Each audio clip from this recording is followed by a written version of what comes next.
I'm Geraldo Rivera reporting, and I'll talk soon with these Navy SEAL veterans and detail how their mates took Bin Laden down.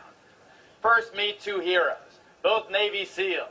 They are Lieutenant Commander Eric Greitens, who fought in Iraq, Afghanistan, and the Horn of Africa. He's the holder of the Bronze Star. Among other medals, Commander Greitens runs a wounded veterans organization called the Mission Continued. And this is former Navy SEAL Benjamin Smith, also a highly decorated combat veteran who served in Iraq, the Middle East, and in trouble spots around the world. Gentlemen, welcome. You're going to be my co-host for the whole program. We're joined by several hundred friends here at Ground Zero. Nice to see everybody out on this beautiful night here in New York. Tell me what you will show the people the detailed account of the mission, but your assessment from what you know, how did it go? I thought it was a flawless mission, Geraldo, and that came about because these men have been through the hardest military training in the world. They are dedicated public servants who we have to remember, they didn't just operate on Sunday night. These guys have been in this fight for 9.5 years. They've been doing this at great personal sacrifice, at sacrifice of their families. They've lost friends and colleagues, and so for them, this mission was not just about, victory in the war on terrorism. It was also about justice. And Ben, why not use Delta Force? Why not use a larger conventional military force? Why not use a Predator drone or a B-52?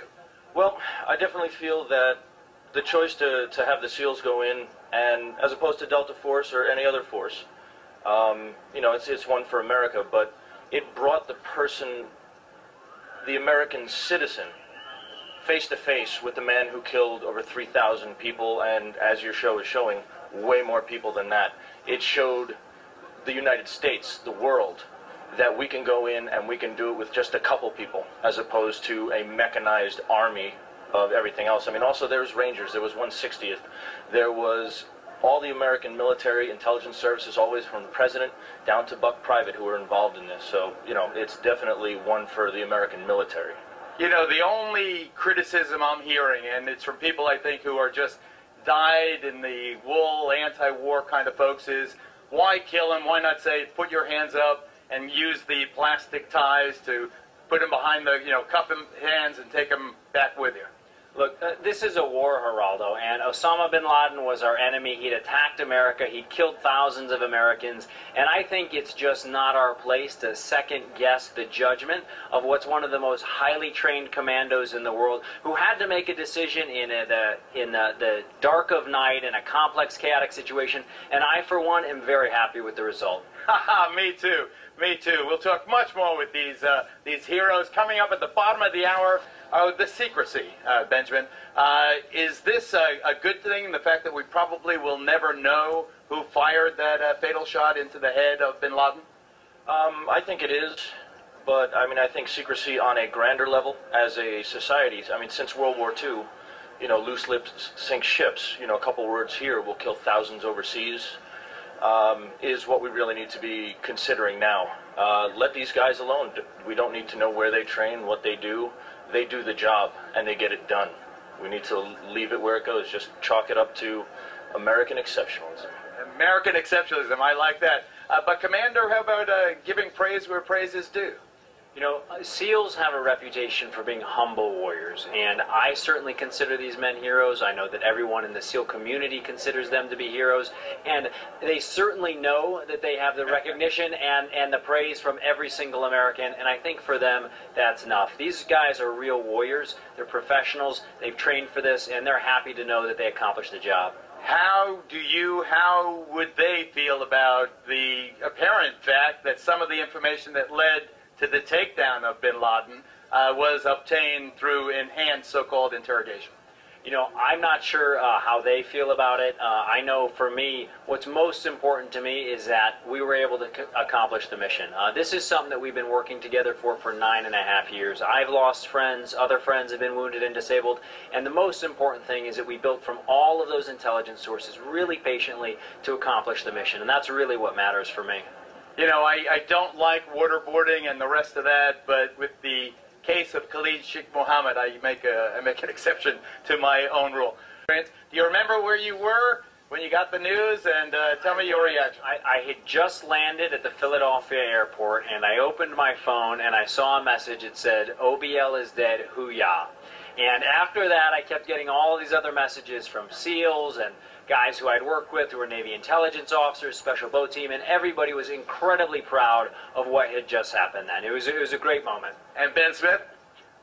I was watching the Geraldo show. You're a man of great taste and discretion.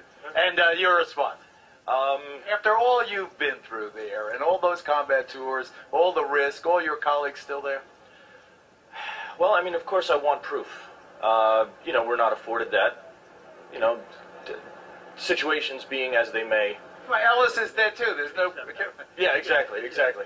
But no, I'm very happy that, you know, he's dead. But you know what? It's a tie score right now. The game has just started over. And Tell me more about that. And these people are pissed. They're going to be coming for us. And you know, a lot of exposure of strategy, tactics, a lot of stuff you're seeing, and the conjecture you're seeing, like in the media, could possibly get our own people hurt and killed and stuff like that. And people have to remember, again, we as the American people, it's operational security. We have to support our military by kind of keeping our mouths shut. Celebrate by all means, please. But keep in mind that it's a dangerous world. We are in a war. We are indeed in a war. I continue with Commander Eric Greitens, the author of The Heart and the Fist, and with Benjamin Smith. I think it is impossible for Pakistan not to know. They have a very highly evolved intelligence service. This thing was less than a mile from a huge military base and military university. It just seems like, from a human perspective, you'd think that somebody would know he was there. But I think the good message here is that American forces, combination of commandos and intelligence professionals, were able to cut through all of that. And it took a long time, but with patient, courageous perseverance, they were able to track him down, build an intelligence package, and then execute. And that's what's really great about this. So, should we apologize to the Pakistanis or just say, screw you? I don't think there's anything to apologize for. I'm glad that we went after Bin Laden. Every SEAL I know is glad that we went after Bin Laden, and most Americans I know are glad that we went after and got Bin Laden. All right. I hear that. The SEALs and their Night Stalker pilots getting the props they deserve in secret, while other units getting their props on national TV. As we all know, the successful operation that killed Osama Bin Laden was the work of a highly skilled and elite military force known as Navy SEALs. Joining us now, former SEAL Benjamin Smith, to give us his insight into the kind of training and preparation required for this kind of mission. Benjamin, thanks for joining us today. Thank you for having me. All right, tell us the truth. How does one become a Navy SEAL? Because it sounds like a very impressive thing to achieve. Well, that actually dovetails into the day it is right now. It's Mother's Day. I owe everything to my mother. The discipline, the values that I have now have saved my life numerous times that I can't even express to my mother. And, you know, to you I owe everything. And to all the military mothers around the world, know that if, you know, they're not in touch with you, they're thinking of you on this day. And Debbie Lee was actually on the show, I think, earlier today. Her son was killed in action in 2006, and there's no greater honor to know that your friends, your family, your countrymen will fight your fight if you fall. So, okay. Now, preparation, that training right there in the Navy SEALs BUDS, Basic Underwater Demolition and SEAL School, was one of the greatest achievements that you can physically go through. And it's not only just with your body, it's developing character, it's developing integrity, strength. It's an all-around shaping of yourself. It takes amazing focus and dedication to do it. But you go in there with just this bravado, this strength, this youth. And it's not brainwashing, it's not anything crazy like that. It's basically they're just shaping you to where you can split atoms with your focus and the intensity that you've always known you've had, where you know what you're doing with it. Well, Benjamin, it certainly takes a special person to get through that, somebody very dedicated to serving this country and being the best of the best. Team 6, this group that went in and carried out the mission last week, we'll never know their names or faces, and I know that's a very special part of the SEALs. You're a team. It's not about individuals. As far as I know, Team 6 isn't Team 6. There was a Team 6 once, but that kind of went under years ago. I think that's a misnomer these days. There is different levels of SEALs and different, skill sets and facets, but, all the same, they're all SEALs. Well, listen, we thank you for your service as a SEAL and your service to this country. We know that it takes the best of the best. And as you mentioned to moms, they're all there and always praying and hoping for you when you're out of their sight as well. Thank you very much, Benjamin. Thank you, Shannon. And right after this break, we'll have more on the breaking news out of Pakistan. Fort Campbell, Kentucky, the president is there. A lot of those Navy SEALs are there. The ones who took part in that taking down the Bin Laden operation are there. The president has supposedly wrapped up his talks with those Navy SEALs. We don't know that for sure, but we do know that he's running a few minutes behind schedule to address the group here at Fort Campbell. Not all Navy SEALs, mind you, but heroes all. Speaking of Navy SEALs, we've got a darn good one with us right now. Talk about a guy who is the creme de la creme. Just to become a Navy SEAL, to put it in perspective, this really is the best of the best. I mean, they say roughly 1 out of 10 who try to become Navy SEALs end up getting the honor. This gentleman just did. Benjamin Smith, for 6 years, a Navy SEAL, and a proud Navy SEAL at that. Benjamin, very good to have you. It's good to be here, sir. An elite company out there. There aren't that many of you guys. A humble group.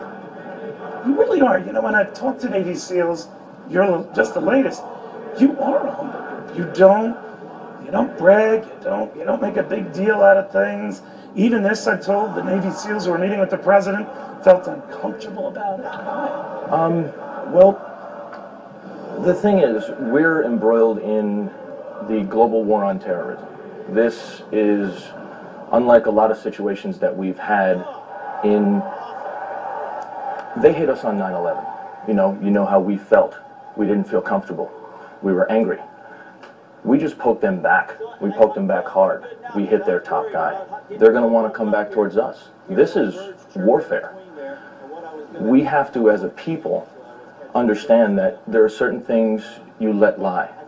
These guys do their job not for sensationalism. Not just because we took him out doesn't mean the war is over. So you get nervous when you see these big celebrations that we could be getting ahead of ourselves, or think the problem's behind us? Because a lot of times, we have the 24-hour news cycle. We look to know exactly what happened. We want to know. People with cameras everywhere have information. But the thing is, what we're saying, our desire to know that's on the TV, everyone else sees that. They see that. They know what we're doing now. So it's like, we need to roll that back and understand that loose lips sink ships. As the World War II adage says, a few words here can mean hundreds of lives elsewhere. So it's like, when we do our missions or what have you, we don't want it to get out. It's being a silent professional. It's very important. For those of you just watching here, on the other side of your screen, it's a scene in Fort Campbell today where the president is minutes away from addressing the troops there, including a lot of Navy SEALs in that audience, but not a whole bunch, because it is a relatively small force. Now, you would want it to be a Navy SEAL. You went through the whole rigorous process. Explain that process, because it's crazy. Well, the process is there's a 6-month basic underwater demolition and SEAL school. It's called BUDS. And people apply to go in. It's volunteer in, volunteer out. It's not some super secret government program. It's just people who want to step up to a challenge, to challenge themselves further than they've ever challenged themselves before. But do other people volunteer right away that your superior officer say, well, you're not the guy? I mean, you go through stages. Explain what happens. Yes. Well, some people come from the fleet. Some people come straight out of boot camp. Me personally, I signed a SEAL challenge, whereas if I pass certain tests, you go into the training school. And, you know, from there, it's, if you don't make it or you volunteer out, you know, you go back to the fleet. But what are some of the tests? Well, there's things like drown proofing, where you have to become comfortable in the water. The things they do to you, you know, they're not doing it to you. You have to survive it. Like, your hands are tied behind your back, your feet are tied together. You have to overcome so many different obstacles, and a lot of it is just being able to relax in an uncomfortable situation. It's amazing, the things that, you know. How long does the process take from the first time then you showed interest to then becoming a Navy SEAL? How long was that? Well, my first interest was about 5 years old. Really? No, when you go in from day one of SEAL training, if you make it, it takes about a year to start going towards your platoon. And, you know, from there, you're still not guaranteed to be one. In fact, you were telling me, I don't know how much you're free to say, what was the size of your original class of interest? The original class, even before they start, there was about 176. And, you know, in the end, there was 24 original classmates to finish. Wow. You know, injuries, drops. So about 15% of that original class. Wow. Do you feel that you are the elite of the elite? That's how they always describe it. You know, the thing is, a lot of your special operations teams, they specialize in so many different things. To say that we're the best of the best, you know, inter-service rivalry, if you were a Marine, of course I am. But, you know, the thing is, with this operation, it wasn't just SEALs. It was Rangers, it was 160th, it was all of your intelligence groups that are out there. Everybody came together. So, in essence, this is one big win for America. But are you worried then when you hear the global reaction? It's certainly not universal, but in a lot of parts of the Middle East, these rallies in Pakistan saying it was horrible what those Navy SEALs and what the president did to Osama Bin Laden, the United Nations yesterday saying we might have violated international laws. That's not quite the reaction you would think. The world's a crazy place now. And, you know, other people have their opinions. They're allowed to it. We did our job. We went for the guy, like our country went for the guy that we wanted to go get, and we got him. There are a lot of folks who say that, you know, it's been 10 years and took a long time to get him. So, as you and I touched in the beginning, we can let our guard down a little bit because the big perpetrator is dead. No. Why not? We just kicked a bee's nest. It isn't over just because we took him out. There's going to be a lot of people trying to fill his spot. There's going to be tons of people trying to, you know, retaliate because they're angry. They're as angry as we were on 9/11. And they're going to come, and these people don't care if they die. It's an important thing to understand. You know, this isn't going to, this war on terrorism could last our lifetimes and more. It's not going to end for a long time. So when young people your age say, nah, cool, it's not as big as it was, 9/11 was a once-in-a-lifetime event, what do you say? There's a lot of people, a lot of families with dead family members who would disagree with that. It's a special thing to have had the honor to serve my country and to participate in what my country stands for.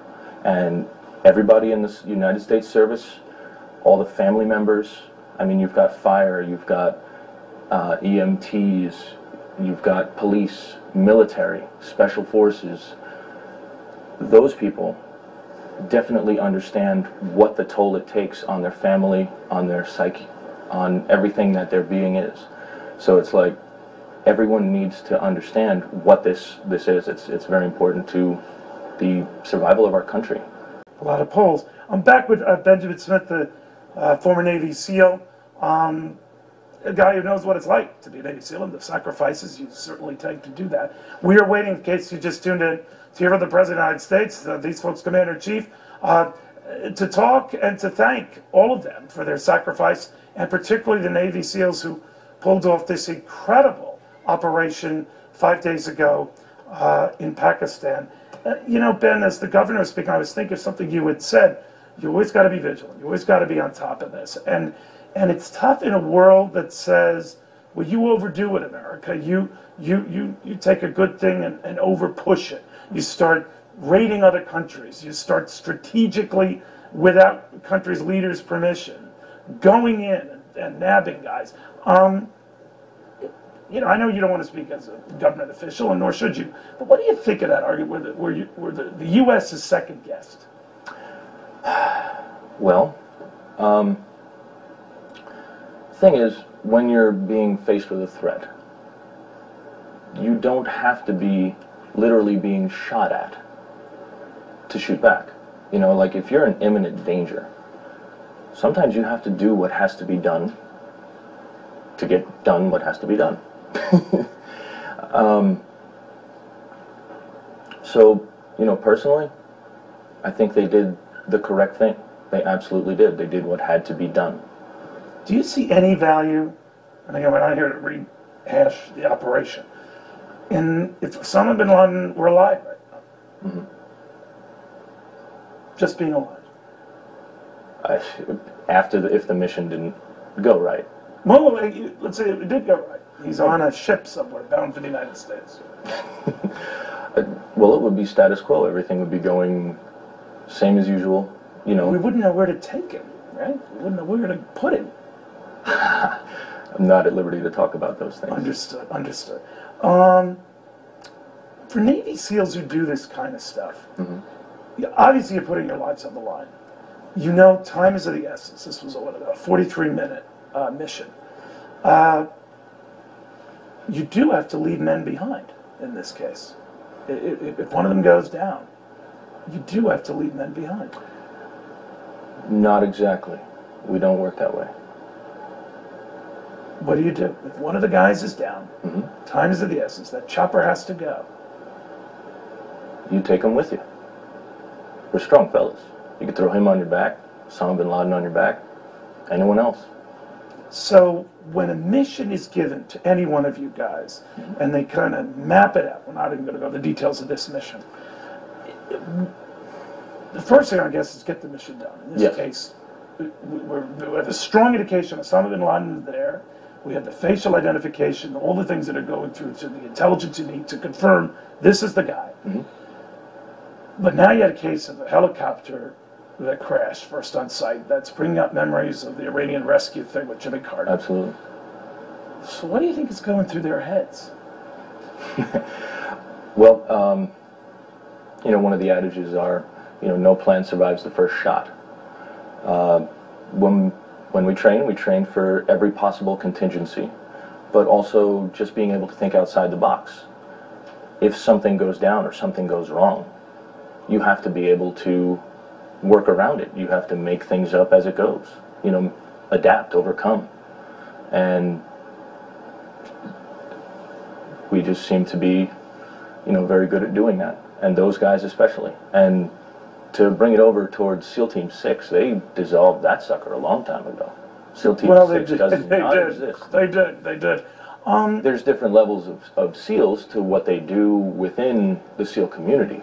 Do they ever mix the SEAL groups? I've heard that there are levels of them. Would you, or is it the same group? Do they train a specific? We all come from the same. We all come from the same mold. Right.